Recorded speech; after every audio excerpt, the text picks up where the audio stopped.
Welcome back, Mobile Home Park Nation. Ferd here again today with another interview. Got a special guest today. He's only 25 years old, but he's already built several successful businesses. He's an IT tech marketing savant. He's a mobile home park owner. Got a great story. Got a big team he's building in a number of different industries and asset classes. Please welcome Gonzalo Castro. Gonzalo, are you there with us? Yeah, I'm doing great today. I mean, it's a pleasure to be here. Wasn't expected to be here at all. It's I'm pretty new to the industry in general. I say, I mean, a lot of the people that I talk to are, you know, three times my age, maybe twice my age, usually on average. A lot of different backgrounds, right? I think one interesting thing about me is that I'm Latino. I haven't really met anyone else that is Latino in this industry that's acquiring communities, or maybe I haven't been there out there that much, Yeah. right? And then the second thing is that, every time I have these conversations with different owners, I think some of them will talk, hey, what are your hobbies, right?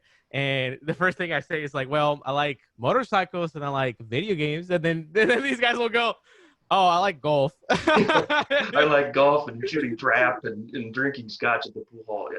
Yeah, in my head, I'm like, wow. There you can see, I'm a little bit out of my element, but I think it's very enjoyable nonetheless. Yeah, well, it's probably a little harder to build rapport that way, but you've been able to do it obviously, and you're very personable. So that's great. Well, tell us a little about I know a little bit about your background, but for our audience, tell us a little bit about your background and your successes you've had there, and then we'll get into MHP as well. Right. So I mean, I grew up in South America, right? So I'm not necessarily from America itself, right? My parents were very, very poor, and my dad was actually into construction, and he was also into real estate as well. So the story goes that my dad, my mom, had some issues, right? But eventually, my dad was always trying to build different types of businesses. So from a young, early age, I understood the concept of you can make money making businesses, selling things, owning things, right? When I was like 5. And then as I got older, I realized, well, I would love to do that kind of thing, but I'm poor. I have no ability to get into the game. When I was about 15 or 16, I started, having a little bit more freedom because it's at the time you can get a job, you can start traveling, you can do more things. You're not a little kid anymore, even though I was a little kid for all purposes it matters. I ended up, starting this advertisement company, getting into the tech side of things, right? I ended up, hustling.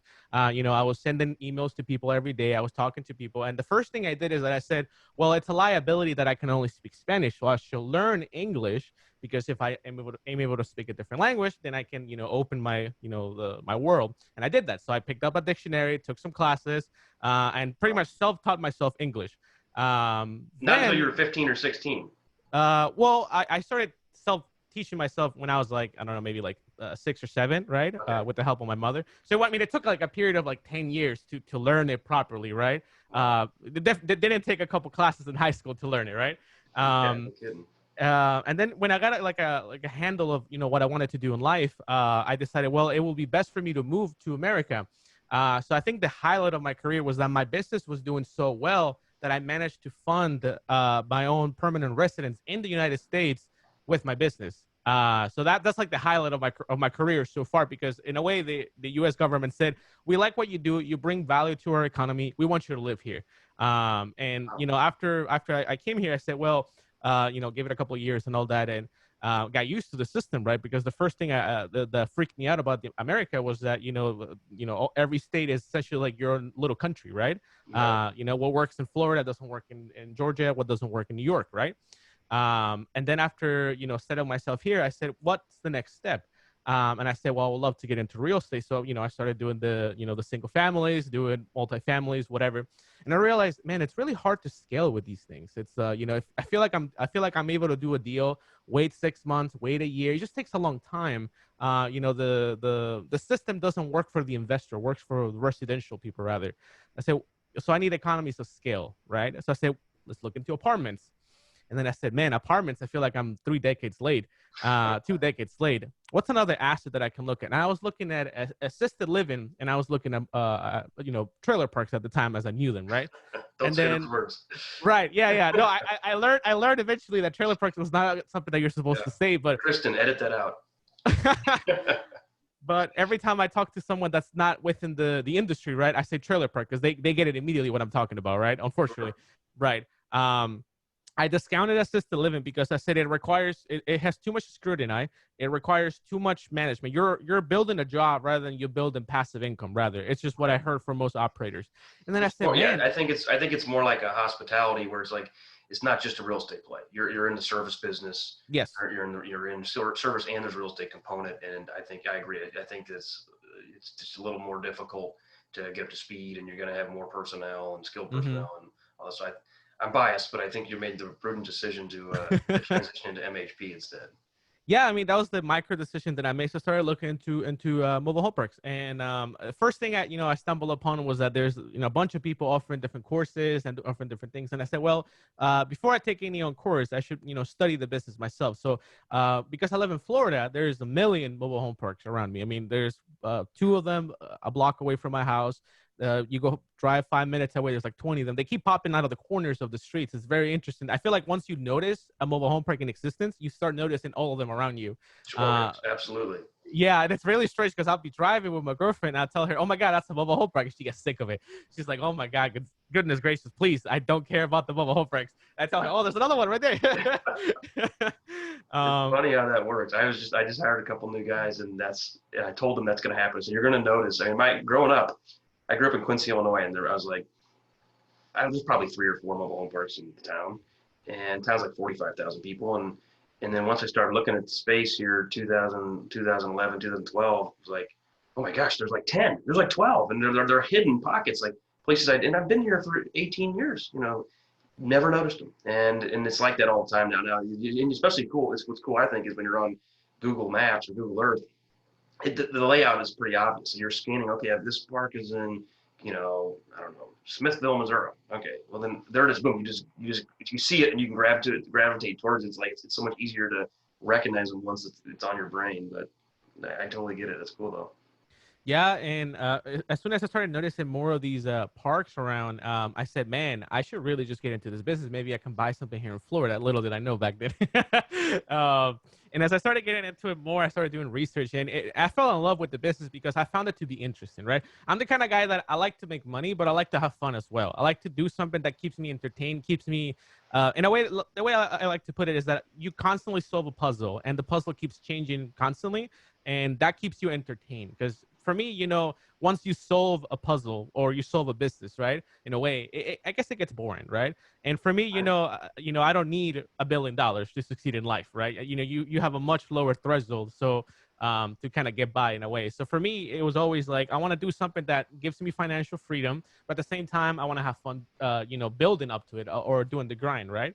And then I realized, man, this industry is really could be it because you have all these crazy things that don't happen in traditional real estate. Like, for example, if you're buying single family house, you don't have to deal with a mom and pop owner, that don't have tax returns in their Right. park, and you're buying it, and it's got some illegal things going on, and there's some stray cats going on, and there's just more fun around it. Every deal is like a puzzle, and I enjoy that very much. Whereas if you're buying like a single family, I always found it to be okay, well, you come in, does it got mold? Does it got this? No. Yeah. All right, done. you know? It's definitely, I agree completely. It definitely can be more complex. That's why I think it's really good to have systems and good teams and good employees, but to help. But yeah, it is like a puzzle. On the legal side, there's some stuff that I call it the blocking and tackling. I've got some other attorneys on my team. They're like, hey, we got to read this contract, or hey, we got to read the title work, make title objections. That's kind of blocking and tackling. A lot of the operational issues and navigating those, I think, are the most complex and the most fun for me.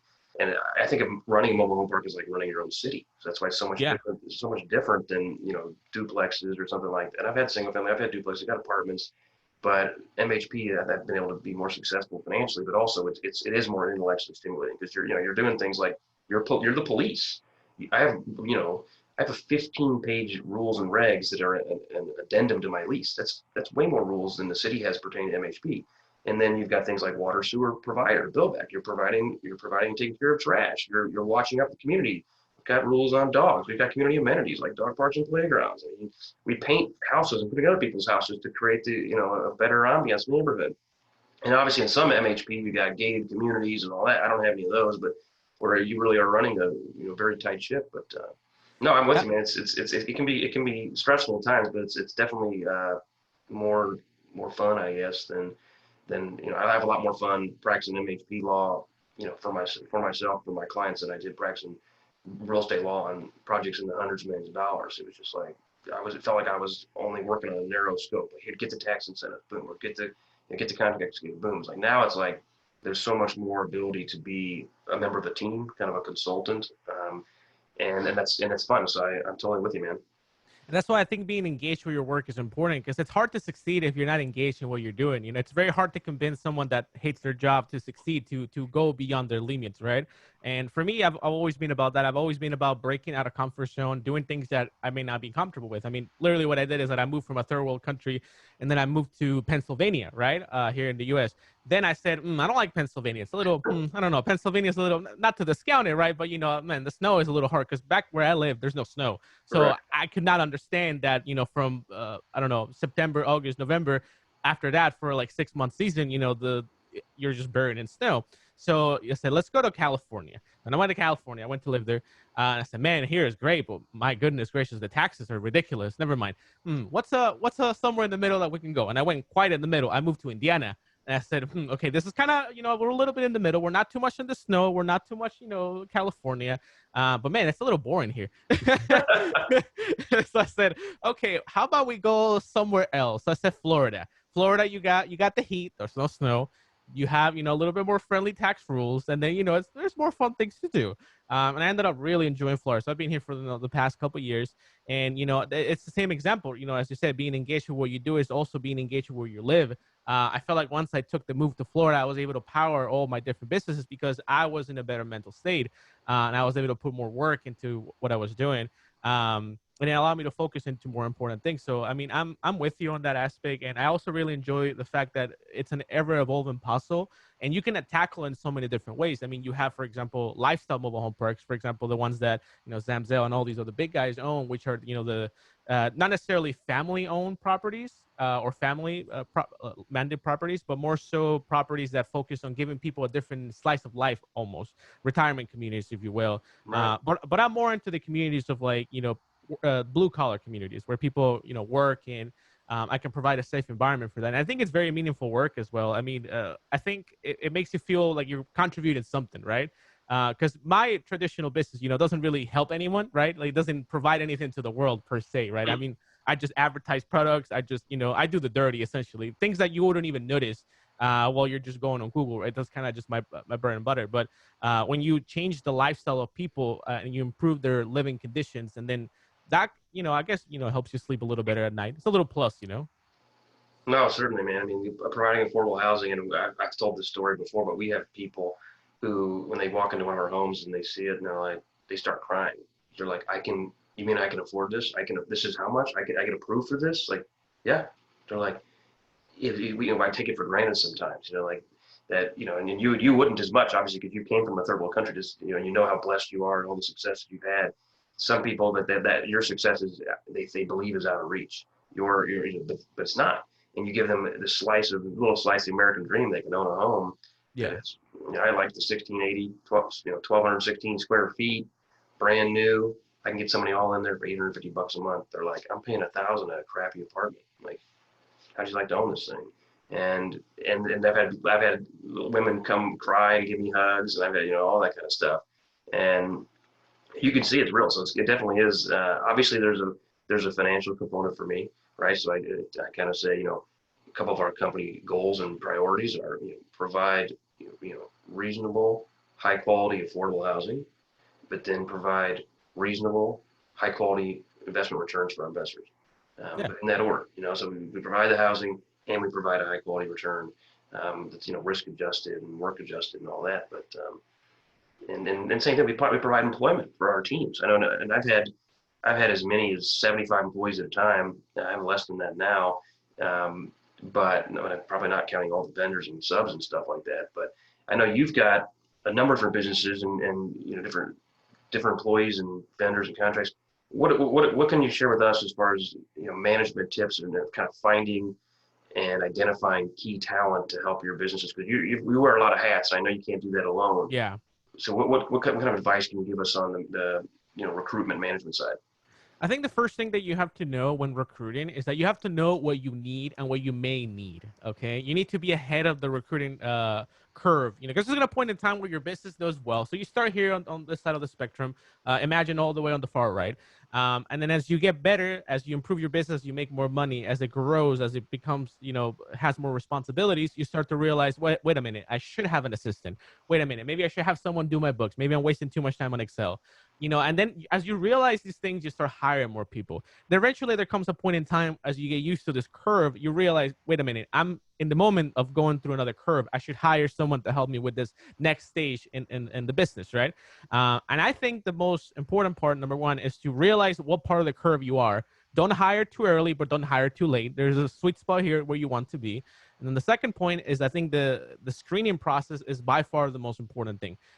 You need to understand what things matter. For example, to me, it matters less, for example, the credit score of my employees, right? But to me, it matters a lot more what their circle thinks about them, right? These things that you cannot necessarily quantify. But for example, what does the previous employer think about them? What does, for example, their professors at college think about them? What do they think about their work ethic? Because if you ask everyone, or anyone rather, how much work ethic do you have? Oh, I work, all day. I'm the best employee ever, right? They always Right. tell you that. But then when you ask the professor, oh yeah, Mr. Smith, yeah, he sleeps every class and barely does his assignments, and he gets by with C's. Well, you don't want that employer, probably, right? Maybe for a So management you're perspective. actually calling not Yes. just employment. You're asking people that apply. I need references, including all your professors, and you call those professors and you're Yes. drilling them. Yes, and I like to have I like to have reference. So for example, if this may sound ridiculous, right? But if they don't have professors, if they don't have like different type of employees, because I employ all type of different people, right? People that have a lot of experience and people that don't have experience but they have the hustle, right? So I'll ask, for example, okay, give me a recommendation later from some of your friends. And I want to see what they have to say about it. Just tell them to write a page about you, and Hmm. that creates hilarious, things. Sometimes people say insane things about each other, right? But then sometimes you'll hear things like, hey, you know what, Mr. Smith, he's not the most dedicated in school, but actually, here's one example from them where they went out of their way to help me in something, or maybe I needed help from them about a specific topic, and they went out of their way to learn about it and then help me with it. And that's a quality that I say, that's the kind of guy that I want in my company, because that guy went out of his way to learn something and bring value to an existing relationship. And that, you can bring it back to a business aspect, right? So, I mean, all these things that, when I hear people hiring people, I'm like on the complete opposite spectrum, because a lot of people want, the college degree, perfect, family situation, kind of like a little bubble of a spectrum that they want, right? And for me, I'm on the opposite. But the best employee I've ever had, right, was a guy that was in college. He did not have a degree. He had 0 years experience doing what I hired him doing, but he was the best employee I've ever had. So he was so good that he went from the lowest side of employment that I offer all the way to the big manager. He manages everybody. Like essentially my right hand at some point in time running the whole thing.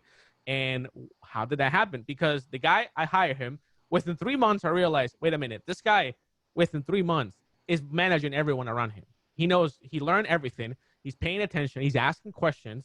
I need to pay this guy more money because he's gonna leave. I pay him more money, move into manager. Suddenly production goes up. Then I said, wait a minute, I'm wasting him as a manager. He needs to be managing the managers.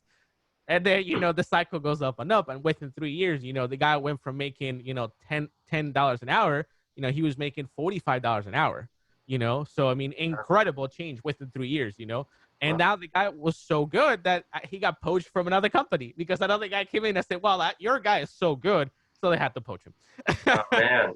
Yeah, but what can you do? I mean, I can't be upset at an employee, if they gave offer twice as much as I'm paying them. You can't be mad at them. Yeah. You know, It's yeah. tough. No, I'm with you. I just brought on a guy, Logan, who's a friend of mine, who's going to be coming on as kind of my chief investment officer to handle a lot of the investor correspondence and, P&L review, bank recs, monthly reports, bank underwriting, banking relationships, all that kind of stuff. Because I've just got too much on my plate. And he's CFA, he was competent and all that sort of stuff. So yeah, he's not inexpensive. But I mean, I'm not just wasting money on you, and he knows it. I'm investing money in you and investing money in the business by bringing on people of high quality. And then I used to oversee a bunch of people when I was county assessor here in Jackson County, and I remember putting this on the wall because the Jackson County we didn't pay that much. We couldn't, right? I had some restraints and handcuffs as to how I could compensate people because it was kind of quasi union, so I couldn't just give somebody a $10,000 raise. And you go, well, you got to go to the merit pool, merit commission, you get 2% like everybody else. Like that was pretty demoralizing. So Richard Branson had this quote that I stole and put on the wall that said, train people well enough so that they can leave, but treat them well enough so that they won't. and what I had to do, I had to reorganize the entire department, and I had to go back to the legislature and the county executive and get permission for that. And I eliminated a bunch of low dollar positions to get some more higher dollar positions, more research analysts, skilled financial people. And I dropped from, I don't know, 75 employees to 68, but I had more budget capacity to go reward people, and I could take some of the stars in my residential appraisal department, my systems admin department, my data analysis guys, my commercial appraisers, and I could give them these new positions that I made up, and I could take them from 35,000 to 50,000, and that was life changing for them. But for me, I could get great people to stay, which was always the challenge in government. Yeah. And there are the two challenges in government. One is changing the culture from a culture of mediocrity to a culture of exceptionalism, and then the second was when you find people that are exceptional, having the resources to keep them on the team. So I tried to change those, and I was there for 5 years, and we did a lot of good things, but it was not nearly as easy as it is now in the private sector. Be like, okay, you need a 6-figure job. Okay, you deserve a 6-figure job, and here's why, and here's what you're gonna do. As you know, I didn't have that latitude in government, so I definitely can empathize with you on some of your struggles and some of your tactics on the management side. But that's great that you're able to do all that. So what other tips? I know I don't take too much of your time there. What other tips or tactics can you share? Perhaps from the marketing side. I know you've got expertise in that, and you've made a nice living on the in Google and YouTube and other things as a consultant. How can you bring that expertise to our listeners to help them in their MHP operations? So I think when you analyze the business as a whole, right, you'll notice that the industry as a whole, I mean mobile home parks in general, they're lagging a decade, pretty much a decade in terms of online advertisement. I mean, if you look at everything they're doing, people are still doing, the most primitive form of advertisement, which is put a sign outside the mobile home park and hope people call you for rent. This works. Don't get me wrong. It does work. For specific reasons. But if you really think about it, you're not really catching as many eyes as you could. And it's also an interesting area because traditional form of advertisement, aka put in the sign outside the property, put it in on the newspaper, maybe making a radio ad, these things still work. But you also want the new media because you want to reach two different sides of the spectrum. You want the new families and you want the old families as well. And I noticed that a lot of models of mobile home parks only focus on one side of the spectrum. You'll have investors take over the management from a mom and pop owner, and then they'll forgo the traditional marketing and they'll go only new marketing, only on Facebook, only on Craigslist, only on these new avenues of finding places to live in, and then they forgo the other traditional market, and they're losing customers that way. So the first thing I noticed is that you want to be a guy that wears all the hats. You want to put the sign outside, but you also want to put an ad on Facebook. And then, for example, if you notice the town that I'm buying a park in Indiana right now, I noticed that by doing my research, guys, my research is as simple as I go around, walk around town, and I ask random people random questions. So 8 out of 10 people that I talked to told me that there's a very popular radio station in town that half the town listens to. So then I said, very interesting. So I contacted a radio station and I found out that you can run ads for very cheap with them. So I said, very interesting that you can reach the entire audience, half of the town at least, by paying, a little bit of money, but you wouldn't think about this because it wasn't like on the manual, right? It wasn't on an article online. You have to think outside of the box a little bit, right? But then you also have to understand that, right now we're in this very awkward transition period because 2020 has a bunch of people in new media and a bunch of people in old media. You don't have to think about this as old and new. You have to think about this as one media. Put everything in the middle, put everything under the middle hat, use all your marketing efforts. Like, don't, learn something from the mom and pop. Don't forgo one side completely. But then new investors also get a little bit arrogant as well, because they think, oh man, I'm not gonna put a stupid sign outside. I'm not gonna, put a flyer. I'm not gonna, do these, put an ad on the newspaper, right? Who's gonna reach, right? You'd be surprised. I mean, when I did my test ad for this current park, that I'm looking at, I got the majority of my calls because I put ads everywhere just to test what picked up the most. And it surprised me because I got more hits from the local newspaper, not the metro newspaper, mind you, the local newspaper, rather than on Facebook, which that to me blew my mind. Yes. Wow. But you wouldn't know that if you didn't try specifically each one of these avenues, right?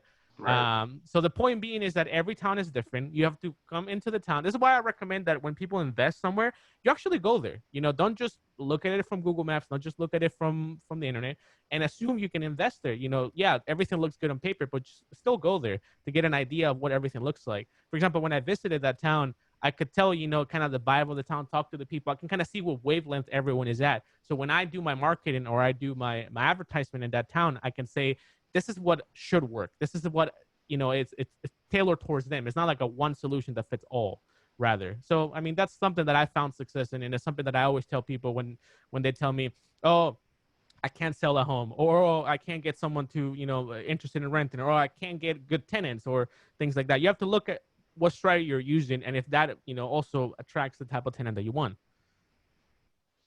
Makes sense. I mean, yeah, we do that all the time. I mean, we even have, especially on the self-storage stuff. I mean, MHP too, but on the self-storage stuff we've got there with a couple of our parks, we put the little, I don't know, tear off numbers, go put them in grocery stores, go put them in laundromats, Oh, and even put those flyers, but obviously flyers in the windows of the home, signage out front, the banners, Facebook, Craigslist, realtor.com puts it on like 20 other sites like Cozy and Trulia and all that kind of stuff. Some of those are starting to charge where they used to always be free. So that's on a case-by-case basis. But anyway, Facebook page, and we try to do everything we can. I don't get it. I don't think I've done a newspaper ad in a while, though, to be honest. So that's probably the one that I have. We haven't really had any trouble selling houses, to be honest, either. So what we're doing seems to be working, but doesn't hurt to enhance it for sure. So those are great tips, Gonzalo. I appreciate it. Where can people find you if they want to reach you? Or do you want to be completely hidden and you're only seen on this one podcast? But if you want to give us your contact info, please do.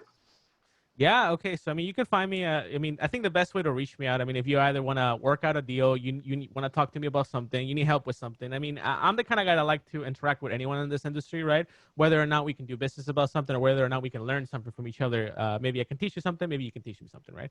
Simple concept. You can always reach me by email, gonzalobizdev@gmail.com. Now, I always have to spell this out. So Gonzalo, Gonzalo, Biz, B as in boy, Z as in Z, and then dev as in development at gmail.com. So, I mean, you can always feel free to reach me out there whenever any inquiries you have. All right. Sounds great. Thanks, Gonzalo. Hey, no problem. I really appreciate you for having me here and hope everything goes well with you. Great podcast, and I'll keep listening as well. All right. Thank you.